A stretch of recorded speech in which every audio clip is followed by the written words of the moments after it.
네, 안녕하세요.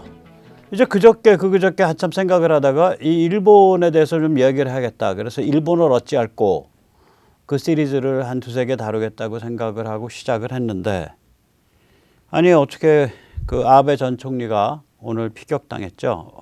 한국 사람들한테는 굉장히 그 정서적으로 안 맞는 부분도 있고 그래서 그 많이 좀 찍혀 있는 분이지만 뭐 안 좋은 일입니다. 이런 게 난세가 오려고 이러는 거예요. 우리 윤 대통령도 특별히 더 경호 조심하셔야 될 것 같고 그렇습니다. 이 아베에 대해서 잠깐 얘기를 하고요. 오늘 드리고 싶은 말씀은 뭐냐면 역시 또 일본에 관한 얘기인데, 그 일본이 조금 뭐라 그럴까, 그러니까 시기를 그러니까 2차 세계대전 끝나고 70년 정도를 이렇게 그 방향 감각이 없이 허송세월을 했어요. 그래서 오늘 그 얘기를 이제 정리를 하고 있었거든요. 일본의 이 전략적 방향 감각의 상실. 이게 도대체 저는 이제 그걸 의사결정 장애라고 봤는데, 마음속에 여러 가지 그 심란한 생각이 있는 상태에서 의사결정 장애인 상태가 이게 70년 넘게 이어진 거다. 그거를 다 만들고 났더니 그 아베 총리 피격을 알게 된 거예요. 그래서 참 이상한 일이다. 그리고 오늘 아베 총리 피격부터 이야기를 잠깐 드리고 시작하겠습니다. 예, 아베 전 총리는 이제 상당히 오랫동안 총리를 했죠. 2012년에서부터 2020년. 그러니까 국제금융위기 직후부터 쭉 한 건데, 이 시기를 거치면서 일본의 지금 국가부채율이 세계 최고 수준입니다. 일본보다 높은 나라는 베네수엘라밖에 없어요. 이때 왜 2008년이 그 금융위기인데 이때 계속해서 무지막지한 양적 팽창을 한 거예요. 돈을 찍어낸 거예요. 그래서 소주성을 한 거예요. 소득주도 성장. 소득이 별로 올리지도 않았는데 사실은. 그런데다가 이제 일본의 그 경제 체질이 약화돼 가지고 일본이 제조업이 이게 축소되는 중입니다. 그래서 뭐 우리도 경험하지만 일제 물건으로 별로 뭐 살만한 게 없어요. 유니클로하고 뭐 자동차 정도고, 일제 물건으로 우리가 특별히 뭐 사고 싶다 이런 게 별로 없잖아요. 물론 기계공업이라든지 이런 거는 굉장히 정밀하게 좋은데 그것도 계속해서 이제 쫓아가니까 다른 나라들이. 그리고 이제 양적 팽창을 했다는 얘기는 제로금리라는 소리죠. 그래서 이제 국가신용등급이 이 2012년 이후로 AA에서 아마 A 플러스 정도로 이렇게 낮아졌을 겁니다. 우리는 좀 올라갔고요. 그런데 이제 요즘 들어서 가지고 이게 너무나 잘 아시다시피 엔화가 무지막지하게 폭락을 하고 있고 인플레가 엄청 심합니다. 일본 기업들이 이 그 정부 주도를 많이 그 지도를 따라줘서 인플레 억제 정책을 많이 했었는데, 이제 너무 몰리다 보니까 이 인플레를 막아왔던 그 사회적 금기가 깨져버렸어요. 그래가지고 뭐 다이소까지 다이소가 원래 그 100엔 샵인데 300엔까지 이제 물건 놓겠다 그러고, 뭐 유니클로 같은데 뭐 이런 데가 이제 다 인플레를 엄청 심하게 하고 시작한다 그러더라고요. 그런데다가 이제 일본이 우크라 터졌을 때 좀 우리처럼 이렇게 겉으로 안 드러내고 했어야 되는데 그때 이제 앞장섰죠. 그래서 러시아가 에너지를 일본에 이제 수출하는 걸 차단해 버렸죠. 그래서 사할린 이제 그 석유가스 쪽이 닫혔단 말이에요. 거기 또 일본이 많이 의존하고 있었어요. 이런 게 이제 줄줄이 이제 쌓인 거예요. 그래서 아마 이 지금 범인이 이 전직 자유대 출신이라 그러던데, 그러니까 자유대에서 나온 지가 거의 한 20년 가까이 된 것 같아요. 그래서 이제 나이가 40이 넘은 사람인데, 제가 보기에는 이게 지금 일본이 이렇게 이제 쇠락해 가는 게 근본 원인이 아베에 있다.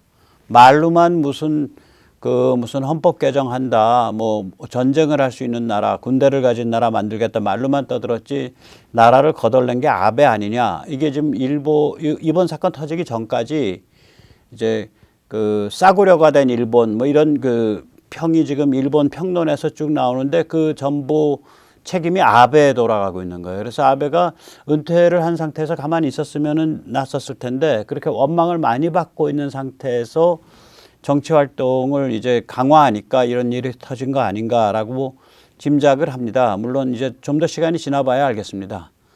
구체적으로 어떤 동기에서 왜 그런 거를 했는지. 근데 아마 이제 그런 것들이 이제 언론에 많이 나오겠죠.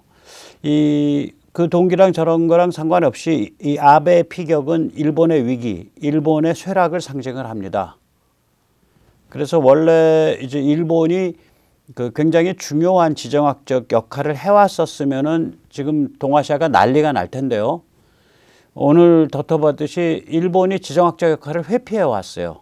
국제 전략에서 필요한 역할들을 회피하고 가만히 방관자로 70년을 지냈어요, 일본이. 그러니까 2차 세계대전 때 졌다는 게 그 마음에 안 든다 이거지. 아베의 그 망언 중에 하나는 저는 뭐 아베가 예를 들어서 우리 그 법원에서 그 징용자에 대해서 일본 기업이 뭐 배상하라 이건 저는 사실 좀 반대해요. 왜냐면 그때 한일 회담 때 이미 다 결론 난 거 가지고 또 뒤집어서 그렇게 하면 어떡하나 뭐 이런데 그거 가지고 아베가 많이 비판을 했었죠. 또 뭐 그런 거는 저는 그렇게 망언이라고 생각 안 하는데 아베 역대급 망언이 그거죠. 침략이라는 거는 보는 각도에서 다르다. 그래서 그 침략에 대해서 사과한다 뭐 이런 거는 좀 생각 좀 해봐야겠다 뭐 이런 말을 했었어요 아베가. 그 2차 세계대전 때 그러니까 태평양 전쟁 때 두고 한 얘기죠. 중일 전쟁. 그거는 정말 역대급 망언입니다.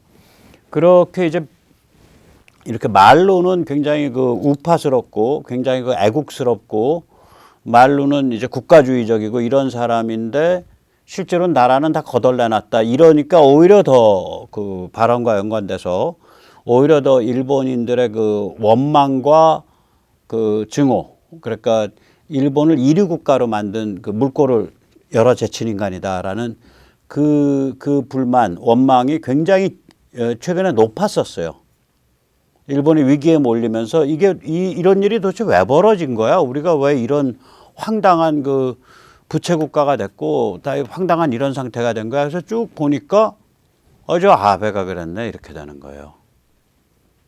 그래서 아마 이런 일이 터진 것 같아요. 그래서 일본이 아까도 말씀드렸지만 이 동아시아에 있어서 굉장히 중요한 전략적인 역할을 지정학에 있어서 해왔다. 보다 정확히 표현하면은 중국을 견제하는데 제1번 총대를 메왔었다라 그런다면 이게 지금 상황이 굉장히 불안정해지는 건데요.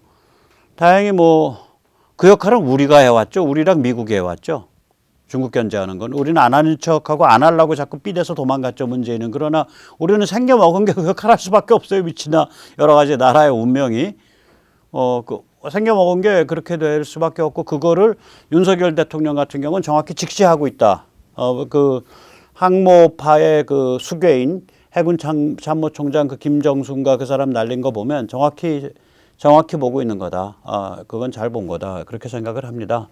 그래서 이런 상황이 이제 그 앞으로 이렇게 일본이 뭐 좀 이렇게 쇠락하고 좀 주저앉게 되더라도 동아시아의 이 힘의 균형에서는 큰 흔들림 없다. 큰 흔들림 없다. 저는 그렇게 보고 있습니다. 자, 참 묘한 날입니다. 오늘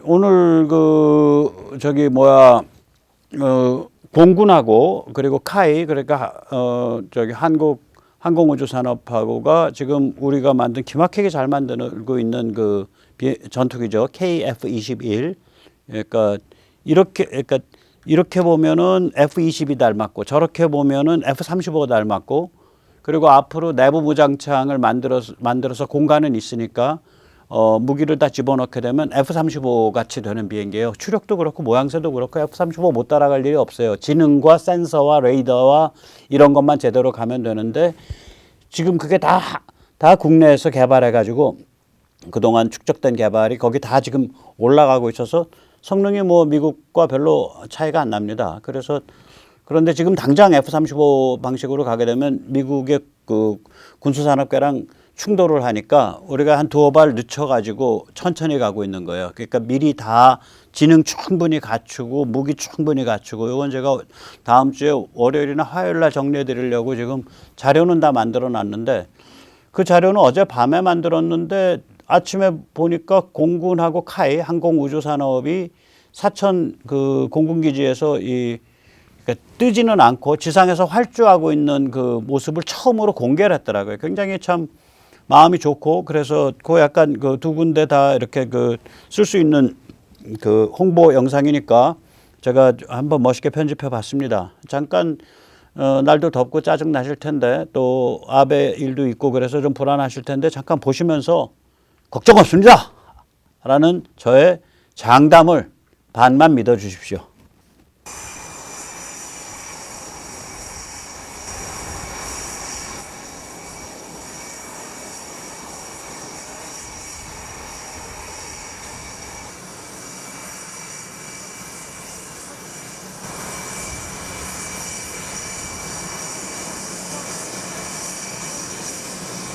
잘 빠졌죠, 비행기. 지금 옆에 일부러 뭐 테스트 하느라고 옆구리 지금 열어놓고 하고 있는 것 같습니다.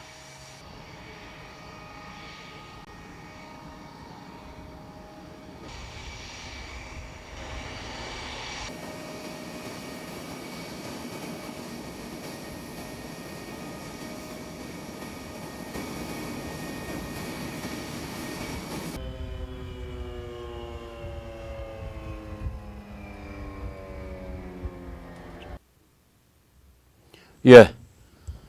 좀 사실 뭐 달리는 그림도 좀 있고 그런데 저러면 이제 날 준비 다 끝났다는 얘기예요. 오늘 이 한국 항공우주산업이 그 릴리스한 동영상의 제목이 뭐냐면 초도 비행, 최초 비행 임박이에요.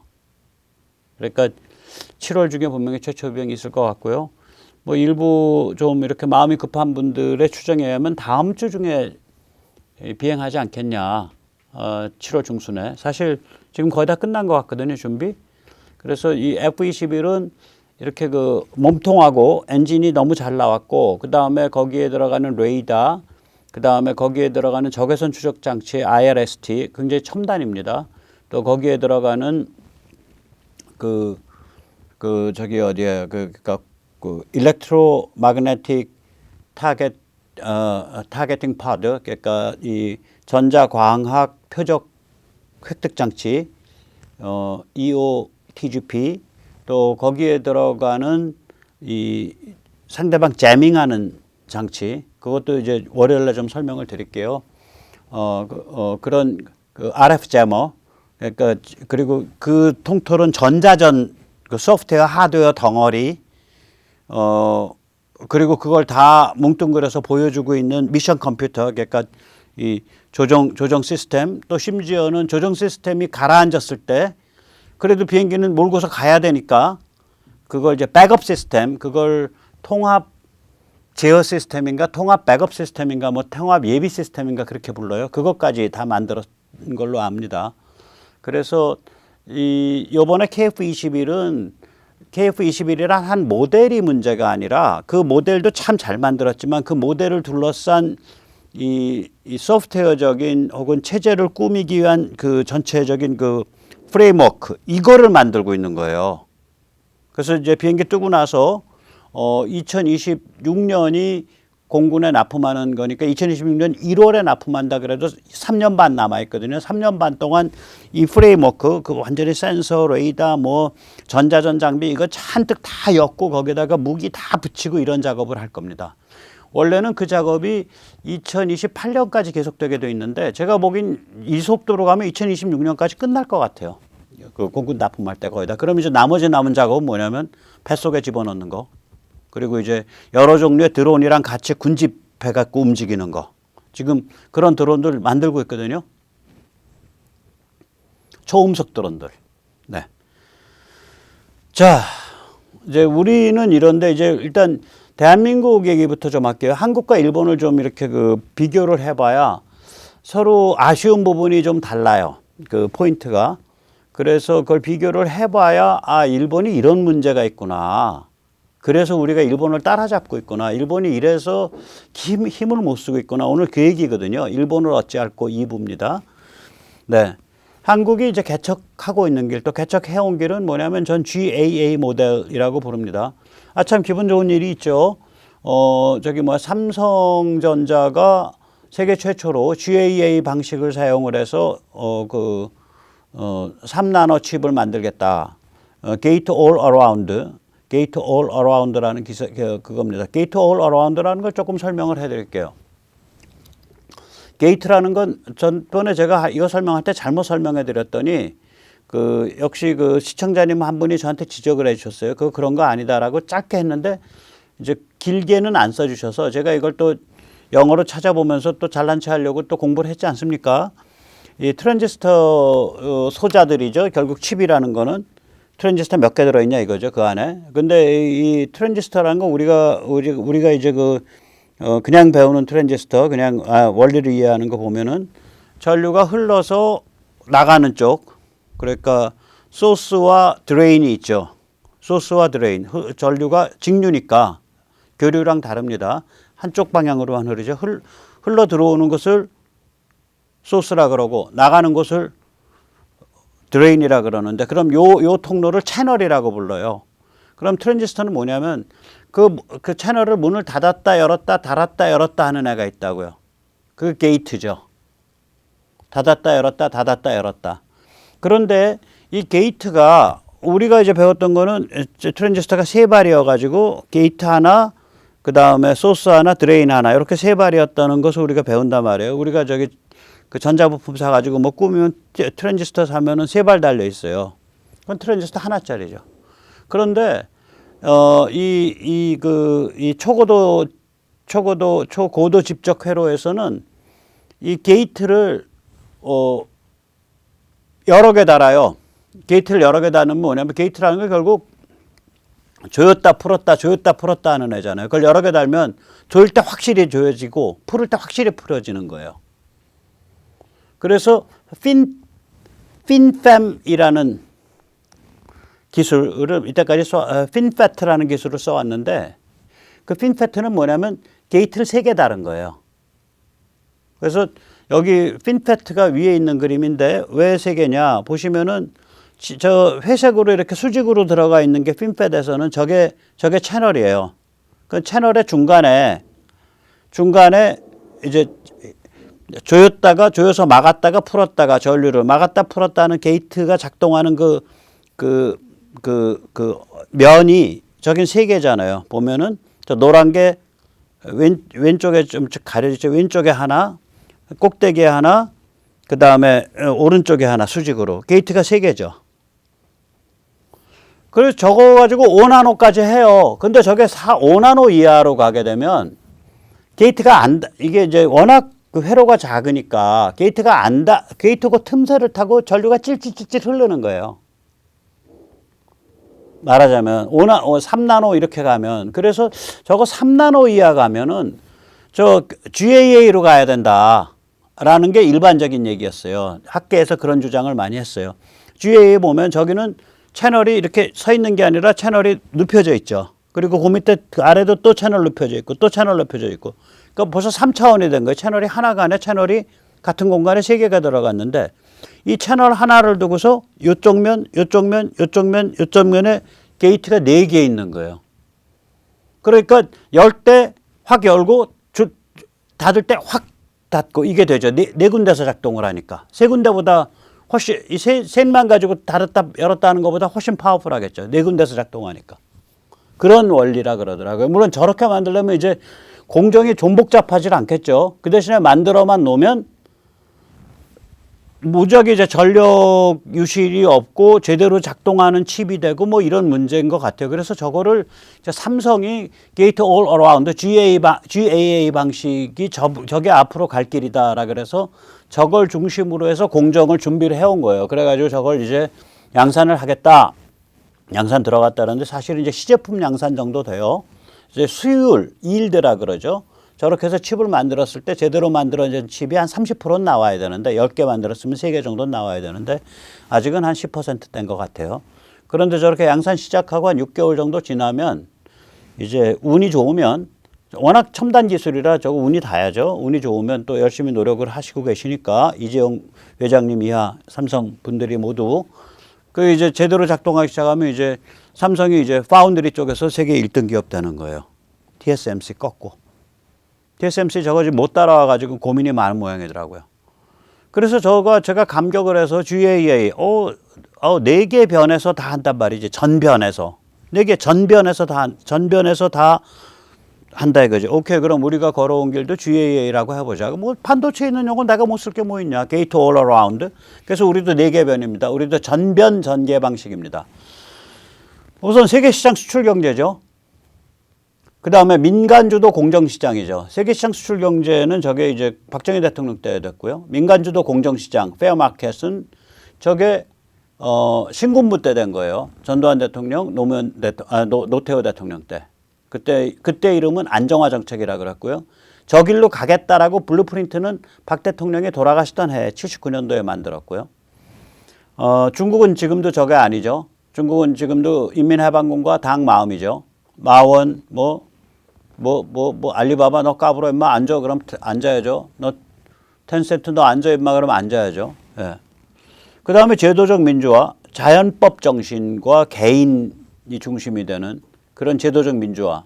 우리는 저거를 상당히 통과를 했죠. 많이. 중국은 택도 없고. 그 다음에 이제 마지막으로 현대 문명의 정신적 본질, 개인, 자유, 진실 존중, 신앙과 종교에 대한 존중, 시장, 공정시장에 대한 존중, 세계시장에 대한 존중. 이런 것들이 이제 현대 문명의 정신적 본질인데 저 네 변이 전부 다 갖춰져 가고 있다고 우리는. 특히 이 GAA 모델에서 나오는 독특한 경험, 이 후진국 식민지 경험을 한 나라가 한 80년 만에 저 네 변을 전부 다 전개시키고 있는 이 독특한 경험이 한류에 곳곳에 녹아 있는 거예요. 그래서 한류가 매력이 있는 거죠. 그러나 한국에 대해서 아쉬운 게 있다면 저 네 번째 변, 동시에 저게 최초 게이트예요. 개인, 자유, 공화국, 진실 존중, 신앙, 종교에 대한 존중. 왜 최초의 게이트라고 부르냐? 1904년 운암 이승만 청년 운암에 그 독립정신이 저걸 쓰고 있고요. 1919년 3.1운동 정신이 저걸 쓰고 있는 거예요. 즉 다시 말하자면 우리가 적의 씨앗이 있었기 때문에 자유민주주의를 갖고 세계시장 수출경제를 갖고 민간주도 공정시장을 갖고 제도적 민주화를 간 거예요. 그러니까 저게 최초의 게이트기도 하고 최후의 지금 마지막 우리가 달성하기 제일 어려운 게이트기도 하고 그러니까 최초에도 저게 씨앗이 있었던 거고 지금도 우리가 저걸 어느 단계 이상 완성을 못해서 윤석열 당선에 이렇게 가슴을 쓸어내리고 이재명이 같은 자가 됐으면 나라 망했다. 뭐 이렇게 얘기할 수밖에 없는 거죠. 그래서 이제 이거고. 그러니까 한국이라고 하자는 뭐냐면 너 자신인 존재가 되라. 우리 자신이 뭐냐. 이미 1904년에 그 씨앗 있었고 거기서부터 더 내려가면 그 다음에 뭐 그 최시영 그 동학봉기를 처음에 가라앉혔죠. 그 김계남 노선이나 손아중 노선 그 왕실 가라앉자는 노선 가라앉히고 전봉준 노선 대원군이랑 손잡은 그것도 가라앉히고 그 다음에 뭐 이제 더 가면은 이제 뭐 말하자면 성리학에 뭐 좋은 점이 있겠죠. 그것도 당연히 우리 주체성 게임을 한 거니까 또 더 가면은 대승 화엄불교에 좋은 점도 있을 거고 그런 또 정신적 전통이 있단 말이에요. 그 정신적 전통에서 현대 문명을 굉장히 그 철학적으로 통찰을 한 거예요. 그 당시에. 기막힌 책입니다. 그 독립정신 같은 책은. 철학적으로 엄청나게 통찰한 거예요, 저거. 그 통찰이 어디 갔냐 이거죠. 저게 네 번째 게이트인데 왜 우리가 숨겨져 있었냐 이거야. 우리 이미 그게 120년 전에 나온 통찰인데 그래서 우리 자신인 존재가 되자. Become what you are. 우리 자신인 존재가 되자. 왜 저게 숨겨져 있었냐면 미국 서방이 지난 30년 동안 중국 사랑을 하고 악마 내러티브를 펼쳐왔잖아요. 그러니까 저게 꽃을 못 피는 거죠. 현대 문명의 그 선두에 가 있다는 자들이 헤매버리니까 여기서도 꽃을 못 피죠. 그런데 그래서 여기서 그게 숨어 타는 그 수추로 이렇게 숨겨져 있었단 말이에요. 저 네 번째 게이트가. 현대 문명의 정신적 본질에 대한 통찰이. 저 통찰이 이제 그러니까 저게 이제 전투적인 자유민주주의 에너지가 저게 숨겨져 있었다고요. 저게 이제 터져 나올 때가 된 거예요. 터져 나와서 북한 자유화 및 중국 견제 제압, 중국에 대한 억지력으로 터져 나올 때가 된 거예요. 그러니까 그 길이 이제 그게 우리가 아직 못 이루고 있는 길이에요. 어느 단계를 아직 못 넘어간 제일 부족한 면이 우리 자신이 되는 것. 최소한 아무리 늦게 잡아도 1904년 독립정신에서 이미 돼 있었던 현대 문명의 정신적 본질을 꿰뚫어보고 그것을 소중히 여기는 그 자세. 네 번째 게이트, the fourth gate로 우리가 되돌아가야 된다. 되찾아야 된다. You have to become what you are. 우리 자신인 존재로 돼야 된다. 그런 얘기입니다. 니체의 말이에요. 그 이제 우리가 저런 상태라는 걸 보고 일본을 보면 야 얘들 왜 이렇게 다이내믹스가 없어? 왜 이렇게 역동적이지가 않아? 다 매뉴얼대로 궁뱅이같이 움직이고 어떻게 사회가 저래버렸냐? 이게 바이노클라가 맞냐 일본인들이 문화가 바이노클라라는 건 뭐냐면 이제 우리는 이제 그렇잖아요. 사람은 이렇게 두 눈을 써가지고 두 눈이 통합이 돼가지고 여기서는 하나의 이미지가 그려지죠. 그러니까 공간의 깊이가 느껴지죠. 공간 감각이 생기는 거죠. 근데 말 같은 짐승들 보면은 눈이 이렇게 양쪽 우리 사람으로 치면 눈이 관자놀이에 있는 거야. 그럼 얘가 저 눈이 관자놀이에 있는 애가 그러면 그걸 양쪽을 봐가지고 그걸 머릿속에서 통합해서 저거는 5m 떨어진 거고 저거는 그거보다 깊은 거고 요건 좀 낮은 거고 이 공간 그 구성을 머릿속에서 하냐? 못해요. 오른쪽에 보는 거는 이쪽 보는 건 이쪽대로 2차원 이미지고 공간 구성이 안 되니까 2차원이죠. 이쪽은 이쪽대로 2차원이에요. 이거를 모노큘라라 그럽니다. 그 대신에 장점이 있어요. 사람은 한 190도까지밖에 못 봐요. 쟤는 350도 봅니다. 거의 뺑 돌아서 다 보는 거예요. 초식 동물들이 저래요. 달려서 튀어 도망가는. 왜냐면 멀리서 보다가 뭐 나타나면 튀어 도망가는 거예요. 360도 거의 다 보는 거예요. 초식 동물들은. 그 사주경계하고 사는 애들이죠. 그럼 이제 이 모노큘라인 그런 말을 어떤 상태로 집중을 시키려면 어떻게 해야 되냐.